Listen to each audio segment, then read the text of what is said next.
வணக்கம். ஆன்மீக அன்பு நெஞ்சங்களுக்கு சங்கர சுப்பிரமணியத்தின் அன்பார்ந்த வணக்கங்கள். இப்போ நம்ம பார்க்க போகிறது மாசி மாதம் பற்றிய ஒரு சிறிய குறிப்பும், பின்னர் அந்த மாசி மாதத்தில் 12 ராசிக்காரர்களுக்கும் எப்படி இருக்குது அப்படின்றத பொறுத்து தான் இப்போ நம்ம பார்க்க போகிறோம். இந்த மாசி மாதம் அப்படின்னு எதுக்கு ரொம்ப சிறப்பு வாய்ந்ததாக இருக்குது அப்படின்னு பார்த்தோம்னா, ஆன்மீகம் மற்றும் தெய்வ வழிபாடுகள், ஆன்மீகம் சார்ந்த எந்த ஒரு காரியங்கள் செய்கிறதாக இருந்தாலும் தெய்வ வழிபாடுகளுக்கு உகந்த ஒரு மாதமாக இந்த மாசி மாதம் ஒரு சிறப்பான மாதமாகவே இருக்குன்னு நம்ம சொல்லலாம்.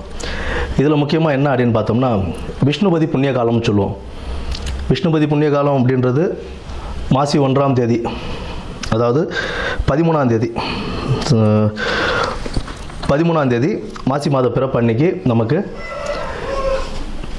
பின்னிரவு, அதாவது விடியற்காலை அந்த 1:30 மணின்னு சொல்லுவோம் இல்லைங்களா, 1:30 மணிலேருந்து காலை 10:30 மணிக்குள்ளே விஷ்ணு பகவானை நம்ம வழிபடுறதுனால அந்த நேரத்தில் நம்ம வழிபடும் போது நம்மளுடைய 7 ஜென்ம பாவங்களும் தீரும் அப்படின்றது ஒரு நம்பிக்கையாகவே இருக்குது. நமக்கு மேற்படி செல்வ வளமும் எல்லாமே நமக்கு கிடைக்கும் அப்படின்ற ஒரு இதுவும் உண்டு. விஷ்ணு பகவானை துளசி மாலை அணிவித்து நம்ம வழிபட்டுக்கிட்டு வந்தோம். பெருமாள் விஷ்ணு துளசி மாலை அணிவித்து அந்த விடியற்காலை 1:30 மணியிலிருந்து 10:30 மணிக்குள், காலைல 10:30 மணிக்குள்ளே நம்ம வணங்கிட்டு வரும்போது நமக்கு உண்டான செல்வ வளமும் கிடைக்கும் அப்படின்றது சொல்கிறாங்க. குடும்பத்தில் ஒரு மகிழ்ச்சியும் நிலவும், இருக்கிற பிரச்சனைகள்லாம் படிப்படியாக குறைய ஆரம்பிக்கும்.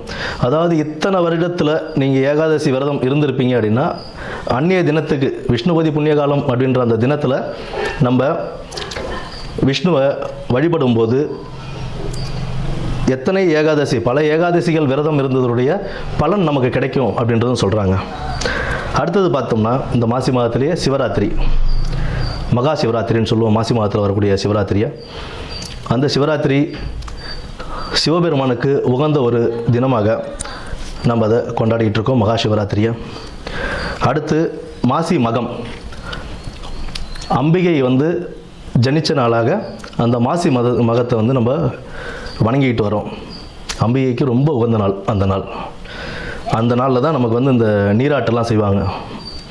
கடலில் போய் குளிச்சுட்டு வர்றது, இந்த மாதத்தில் அதெல்லாம் செய்யும்போது கடலில் குளிக்கிறது, ஆன்மீக ஸ்தலங்களுக்கு போயிட்டு வர்றது, இதெல்லாம் ஒரு பெரிய புண்ணியத்தையே தரக்கூடிய ஒரு மாதமாக இந்த மாசி மாதம் அவ்வளோ சிறப்பு வாய்ந்த மாதமாகவே இருக்குது. இந்த மாசி மாதத்தில் பெண்கள், திருமணமான பெண்கள் தாலி பிரித்து கோத்தாங்க அப்படின்னா அவ்வளோ விசேஷம். அடுத்தது இந்த பூணூல் அணிவிக்கும் இதுவும் சொல்லுவாங்க. மாசி பூணல் பாசி படியாதுன்னு சொல்லுவோம். மாசி மாதம் பூணல் அணிஞ்சால் அவ்வளோ விசேஷமாக கருதுவாங்க.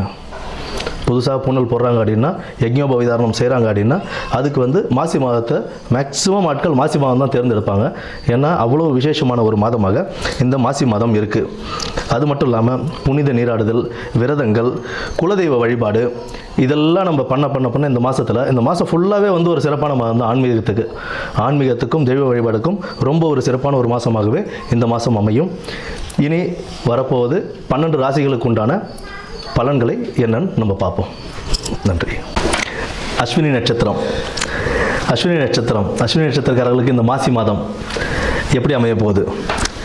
மனத்தெளிவு உண்டாகுங்க, கொஞ்சம் மனத்தெளிவு பிறக்கும். மேலதிகாரிகளும் கொஞ்சம் விட்டு கொடுத்து போகிறது ரொம்ப நல்லது. வேலை பளு கூடினாலும் அதை மிக மிக கடின உழைப்புடன் செஞ்சு மேலதிகாரிகளும் பாராட்டு பெற வேண்டியது உங்களுடைய கடமை.